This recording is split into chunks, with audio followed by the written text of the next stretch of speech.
નમસ્કાર, આપ જોઈ રહ્યા છો સ્પાર્ક ટુડે ન્યૂઝ। ભાવનગર શહેરના દિવાનપરા રોડ પર મારામારીની ઘટના બની।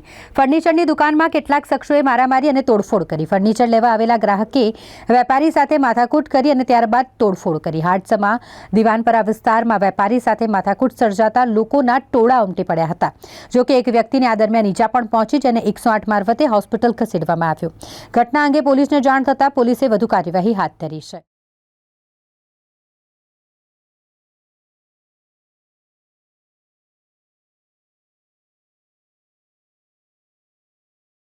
હિમાંશુ દીપકભાઈ પોંડા। કઈ જગ્યાએ દુકાન આવીને શું ઘટના બની? દિવાનપરા રોડ ઉપર દુકાન આવી સાહેબ, અને ઘટનામાં એક ગ્રાહક હતું, એને પલંગ ટૂંકો પડતો હતો, પલંગ મેં બદલાવી દીધો।